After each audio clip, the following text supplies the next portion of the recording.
We're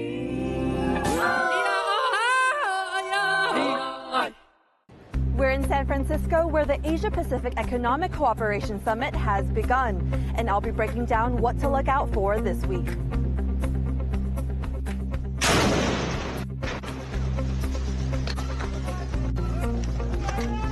Most hospitals in Gaza are now out of commission as Israel continues its assault on the territory.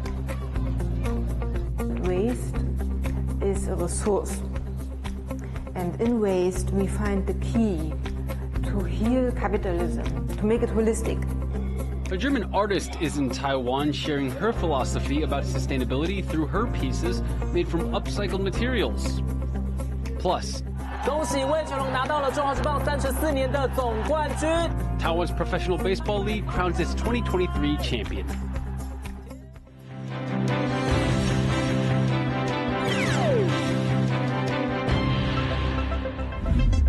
Hello and welcome to TaiwanPlus News. I'm Leslie Liao with the latest. Thanks for joining us.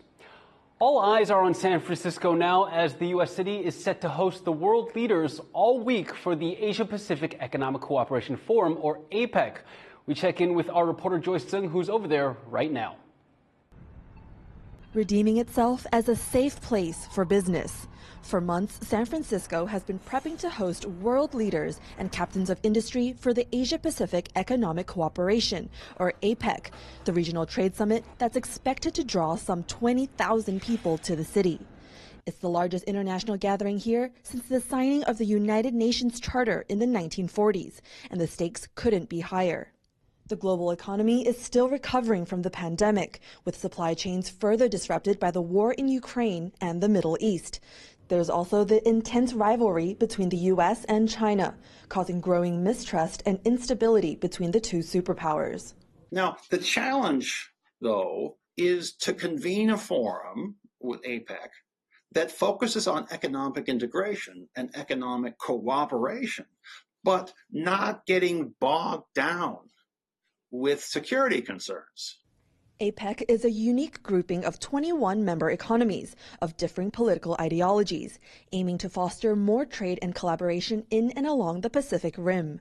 Together, they account for over 60% of global GDP, almost 40% of the world's population, and close to half of global trade. It's an important region for both Washington and Beijing, which is why all eyes are on an expected face-to-face meeting between U.S. President Joe Biden and China's President Xi Jinping on the sidelines of the summit. It would be just the second time for the two to meet since Biden took office in 2021. U.S.-China relations have been deteriorating as Washington's cut off Beijing from its advanced tech, and Beijing ceased military exchanges last summer after then U.S. House Speaker Nancy Pelosi visited self-ruled Taiwan, which China sees as part of its territory. The Chinese will warn the United States that if Taiwan tries to declare some kind of independence and tries to move away from the classic, one China policy, that there will be problems. Though the U.S. doesn't have diplomatic ties with Taiwan, the two share similar democratic values and deep economic links. And this week's APEC summit is a crucial opportunity to build on those, as it's a rare international stage self-ruling Taiwan is not blocked from by China. But Taiwan is only allowed to send special envoys to APEC, never its president. Representing President Tsai Ing-wen again this year is Morris Chang, the 92-year-old founder of chip-making giant TSMC, the company that's put in one of the largest foreign investments the U.S. has ever seen. Chang will be joined by a delegation including Taiwan's top trade negotiator John Deng, who says the president's absence will not hurt Taiwan's contributions to APEC. Even with this deficiency to us, our enthusiasm for participating in APEC is not diminished. Taiwan and its fellow APEC members will also discuss a host of other issues like climate change, clean energy, narcotics, and AI safeguards. Here in downtown San Francisco, security has been doubling down around the Moscone Center, the main venue for this week's conference. They've already set up steel barricades and blocked certain streets, setting up a perimeter in the area. They're also restricting certain trains and air traffic around the city. With such high stakes and some of the world's most influential leaders coming to town, the U.S. as hosts will be counting on things running smoothly as a reflection of its reliability as a partner for the Asia Pacific. Justin Wu and Joyce Sun in San Francisco for TaiwanPlus. For more on what to expect out of the APEC summit, here's more of the conversation Joyce Sung had with Vinnie Agarwal. He's a distinguished professor and director of the University of California, Berkeley's APEC Study Center. This year's Asia-Pacific Economic Cooperation has kicked off in San Francisco. What can we expect in terms of results from this week's conference? APEC is working on a lot of different issues and is making progress and discussing issues that are very relevant to the average person, whether it's drug problems, inclusion, green energy, technology conflicts. So it's not that APEC itself is going to come up with any major decisions or major pronouncements, but I think it's important for the leaders to actually meet. On that note, there's a lot of anticipation on the expected bilateral meeting between U.S. President Joe Biden and Chinese President Xi Jinping on the sidelines of APEC. What do you think will come out of that? I hope that there will actually be a diminishment of the kind of tension that we've seen in the relationship between the United States and China. As I said, even during the Cold War, the U.S. and the Soviet Union would chat. And so I'm not in accord with the view that we should not chat with our, quote, enemies and that we should only chat with our friends. So on the one hand, China would like to attract investment given the economic slowdown. On the other hand, I think Americans are somewhat concerned about going to China at this point, and arbitrary detention might be a problem for them. There's also, of course, the issue of Taiwan, which is a complicated one. There's some concern that they're going to interfere both in the Taiwan elections and in the American elections. There are areas in which there could be collaboration, like green energy and global warming, but I think there are also things that probably will not get resolved. Regarding Taiwan, it's usually blocked from most other international forums, but it is a member of APEC and is here under the name Chinese Taipei. What do you think the delegation needs to do to make the most out of this year's summit? Chinese Taipei needs to work with the other members of APEC. This is probably the only forum in which Taipei is seen as a legitimate member of an international arrangement, and I think maximize the use of time to deal with other members of other delegations to get support for Taiwanese, activities, for Taiwan, pressure on Taiwan from China, and to encourage other countries not to let the Chinese pressure Taiwan too much. That was Joyce Zeng in California speaking with the Berkeley APEC Study Center's Vinnie Agarwal. Activists say a proposed Taiwan-U.S. trade pact should include protections for workers and the environment. The second round of talks could start as soon as Taiwanese trade representatives arrive in the U.S. for the APEC Leaders Summit. Union reps and environmental campaigners say they expect any agreement to include safe workplaces, respond to climate change, and end the abuse of migrant workers in Taiwan's fishing fleet. They gathered outside the cabinet building Monday, not to protest, they said, but to remind the government that they are watching. 我们要提醒他们一些事情，也就是说，我们工会团体在这个期间，我们提出了几项诉求，也就是结社自由以及有效承认集体谈判权利，消除一切形式的强迫劳动、就业与职业歧视，以及安全健康的工作环境。另外，还要有一个争端解决跟救济机制。 Australian Foreign Minister Penny Wong has praised a recent security pact signed between her country and Tuvalu, hailing it as an important step towards ensuring security in the region. This agreement with Tuvalu is the most important step any Australian government has taken in the Pacific since the independence of Papua New Guinea. So I think we should understand what it means and understand also the foresight of the government of Tuvalu in seeking it. As Prime Minister Natano said, this is a giant leap forward in our joint mission to assure security, prosperity and stability in the region. The security agreement with the Pacific Islands nation and Australia was announced on Friday. Australian Prime Minister Anthony Albanese says it guarantees Australian military support for Tuvalu. The deal also helps tackle the effects of climate change on Tuvalu and makes it easier for its people to migrate to Australia. It comes as China expands its influence in the region, with Beijing signing a security deal with the Solomon Islands. German artist Franziska Fennert is visiting Taiwan for the first time. Based in Indonesia, Fennert is known for using recycled materials in her work and has long called for a more sustainable economy. She's now bringing her message to Taiwan. Yujing Huang has more. Carving an Indonesian puppet out of an unconventional material, sheets of recycled plastic. This is part of a workshop by artist Franziska Fennert. The German artist has long called Indonesia home, making a name for herself as an outspoken critic of the harms of global capitalism. Her use of recycled materials reflects this, and her hope for a more sustainable economy. Now she's sharing that philosophy here in Taiwan. Waste is a resource, and in waste we find the key to heal capitalism, to make it holistic. So to give life and reconceptualizing all kinds of materials that people don't want anymore. This is Fernert's first time in Taiwan. Aside from holding workshops, she's also running a solo show in Taipei. Among the works on display, these paintings of natural scenes. But look closely, and you can see man-made waste littering the landscapes. Also on display are these sculptures made from a very special medium called plastic stones. These stones are made out of plastic waste and are the material used for this art project, Monument of Anthropocene. The monument marks a milestone for Fennert. She's working with scientists, architects, and residents to build it in Indonesia's Yogyakarta region. It will be a multifunctional structure that features Fernert's sculptures, and its artistic form comes with valuable function. It will also serve as a recycling station for locals.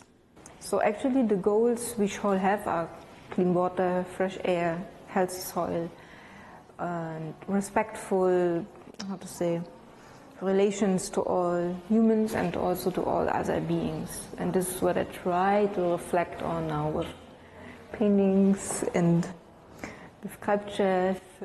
Hoping to create a dialogue with children, Fennert chose a subject that she thought could be more relatable to Taiwan, puppetry. The country has its own long puppetry tradition. This type of puppet is known as wayang kulit doll, and is a signature of Indonesian artist Saldi Bey, a friend of Fernert's. For this workshop, the German artist added some personal touches, introducing characters from both Indonesian folklore and German mythology. And it's about creativity and exploring anthropology, so it's about understanding stories of different origins, about different art, culture, and history. And also it's about being an architect, about being able to design certain things and to be able to actually create something using new tools and materials. Because we can use different tools and make new things that I've never done before, and then it also requires a lot of patience, but then after you finish it, it can be a very beautiful piece of artwork.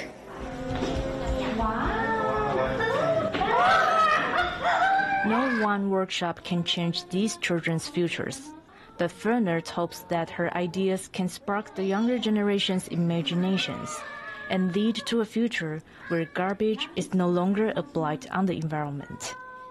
Klein Wang and Yujing Huang for TaiwanPlus. Coming up after the break. We went to a Taylor Swift viewing party to see how concert culture in Taiwan is changing.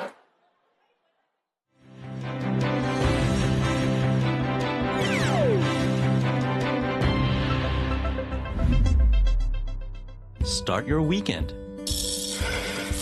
with a cup of coffee and a moment to reflect on what happened this week. Hello and welcome. We've got you covered, from defense and politics to high tech and the arts.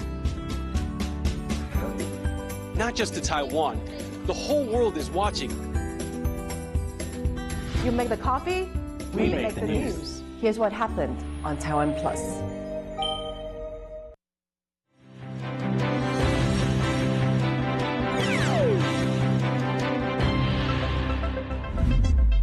Welcome back after the quick break. You're watching TaiwanPlus News. Gaza's healthcare crisis is deepening, with 3/4 of the enclave's hospitals out of service, including the 2 largest facilities. Thousands of people are currently trapped inside Al-Shifa Hospital amid non-stop raids surrounding the building. Rosie Greninger reports. Operating in the dark with a lack of equipment. These are the conditions facing doctors and the injured in Gaza as 3/4 of hospitals are forced to shut down due to lack of fuel and medical essentials.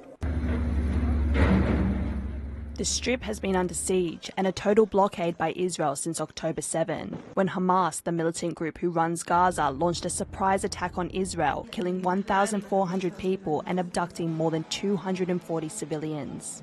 According to the Health Ministry, Gaza's largest hospital, Al-Shifa, has now lost power, with babies being removed from incubators as oxygen runs out. We have about 600 inpatient person who need a medical care and who need to evacuation. The problem is to be sure that we can evacuate the neonate patient because we have about 37 to 40 cases of the neonate, the premature baby. So situation is very, very bad. We need help. Thousands of patients, civilians and staff are reportedly sheltering inside the hospital, afraid to leave, surrounded by an onslaught of strikes and fighting. There's a sniper who attacked 4 patients from the inside the hospital. One of them have the gunshot directly in his neck, and he has a quadriplegia, and the other one, he has a gunshot in the abdomen. Some of the people which actually go outside the hospital, they want to go to the south, they bomb them. Over 11,000 people have been killed in Gaza since the outbreak of the war, a number that's expected to rise, as authorities have not been able to contact many hospitals. Israel has been striking thousands of locations in Gaza, which it claims are Hamas bases, including Al-Shifa. But Israeli officials say they're also trying to keep the hospital functioning. We offered actually last night to give them enough fuel to operate the hospital, operate the incubators and so on, because we have obviously no battle with patients or with civilians at all. And I think every civilian death, every dead baby is a tragedy. But that tragedy should be placed squarely at the responsibility of Hamas, that is keeping its military installations inside hospitals. Under pressure from his own people, Netanyahu says there soon could be a deal with Hamas to release the Israeli hostages. As the ground invasion intensifies in northern Gaza, thousands of Palestinians are fleeing south on foot. But the International Committee of the Red Cross says the conditions they face are precarious and unsafe. مشينا تقريبا حوالي يمكن 15 كيلو. فيش لا أكل ولا خبز ولا مية، فيش حمامات، الأولاد صار معهم أمراض، النزلة المعوية، الإسهال والاستفراغ، وكل يوم على المستشفيات، وهذا حالنا زي أي حال أي طفل. The Gaza Strip has been battling a humanitarian crisis since the beginning of the Hamas-Israel war. With the health system crumbling and no sign of the fight easing, civilians have nowhere left to turn. Eason Pan and Rosie Greninger for TaiwanPlus. Defense officials from the US, Japan, and South Korea have agreed to begin sharing real-time data on North Korean missile launches starting in December. The U.S. Defense Secretary Lloyd Austin talked with his counterparts from Japan and South Korea about ways to denuclearize North Korea. The officials also condemned military cooperation between North Korea and Russia and highlighted the importance of stability in other areas like the Taiwan Strait. Their talks come after the 3 countries agreed to increase information sharing at the Camp David summit in August. A research team from Taiwan's Feng University has successfully launched a research rocket.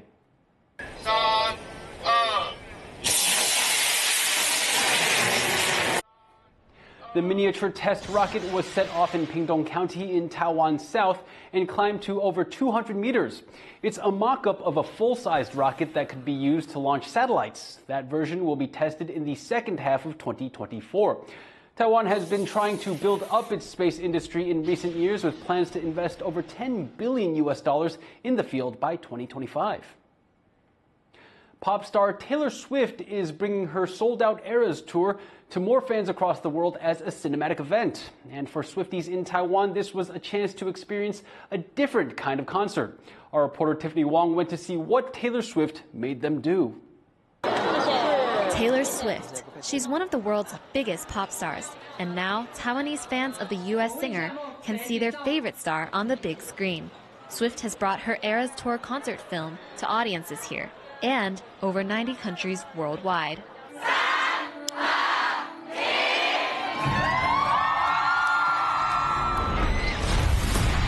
Welcome to the Eras Tour.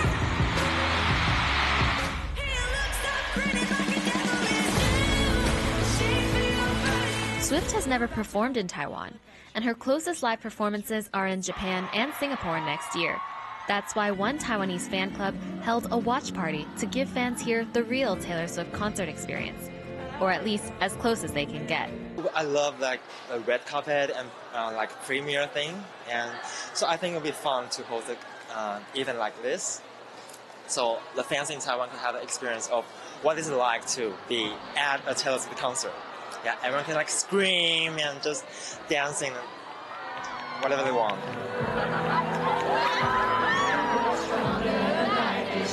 These Swifties, as the singer's fans are known, spent days making friendship bracelets to exchange at the event. And of course, there were the outfits, representing different eras of Swift's music. 我今天是 Reputation 时期的 Taylor， 然后就是有耳环、项链，然后跟他的 Reputation 时期的裤袜跟 bodysuit。这是我今天早上才画的，然后这是 Taylor Swift You Belong With Me MV 里面的衣服。Fans were encouraged to dance during the film. At the start, many stayed in their seats as they sang along, typical of many pop concerts in Taiwan. But a few songs in, something changed. It was completely different. The first time I was at another cinema and everyone was like quiet. They just sit there and watch it, just like other normal movies. I'm like, oh my gosh, I want to sing, but no one's singing. What should I do? So this time it's just amazing.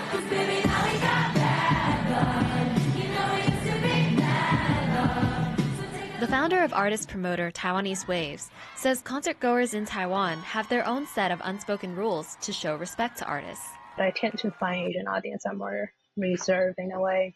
So I think in general, people are just very like into the music, into the concert, but in a very intense way. But I do think like younger generation now, they're more open to be active and be loud at shows. I think from my observation, they have the courage to dance along and sing loud at shows. But there are no rules when you show up at a Taylor Swift viewing party like this, except to have fun and sing your heart out. And fans here are more than happy to do just that. Whether it's the power of Swiss stardom or a generational change, to these fans, it doesn't really matter. After all, they'll hold on to the memories from this night for years to come. Lucy Lee and Tiffany Wong in Taipei for TaiwanPlus. A horse riding school in northern Taiwan is providing emotional and physical therapy for children with disabilities.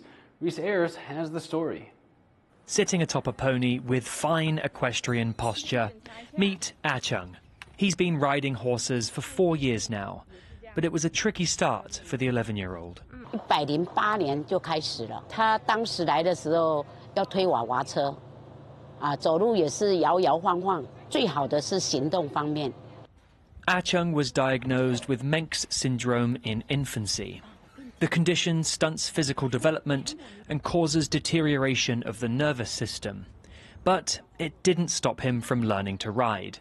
Ah Chung is just one of many children with disabilities seeking therapy and rehabilitation from the Therapeutic Riding Center of Taiwan in Taoyuan, in the north of the country. The centre holds over 70 classes each month for children with conditions ranging from autism to ADHD and cerebral palsy. But running the riding school is no easy feat. 目前马场在经营上面其实也是很挑战的，因为这是一个高人力、高成本的活动。但是马匹带给他们的，无论是生理的改变跟心理的改变，非常非常的重要。 The centre relies heavily on donations to keep running, and with low salaries and rigorous training, staffing the school has been difficult. For students like Ah Chung, equestrian classes have been an invaluable part of their physical and emotional therapy, a journey that could be jeopardised without more funding to keep it going. Kamashu and Reese Ayers for TaiwanPlus.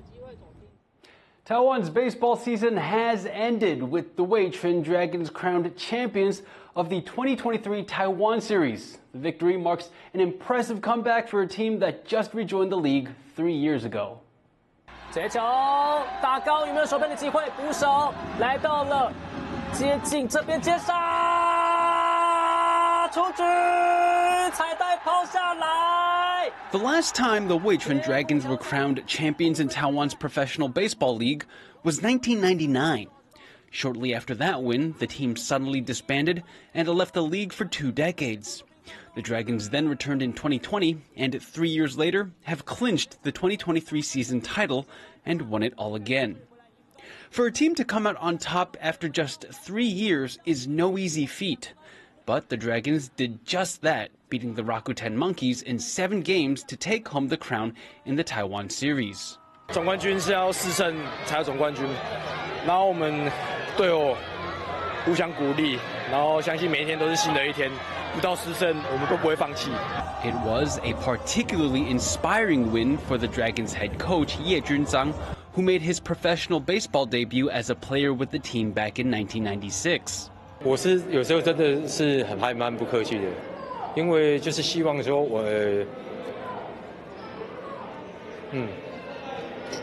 也有时候也不希望说太拐弯抹角，因为也没什么意义。真的谢谢他们，就是忍受，然后大家一起努力，这样子一起走到这里。And for old school fans of the Dragons, it's a moment 2 decades in the making.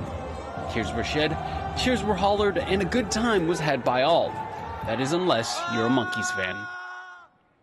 Thank you for watching TaiwanPlus News. Remember to check out our app, website, or social media. Finally, have a look at the Diwali celebrations in India. I'm Leslie Liao. Take care until we see you next time.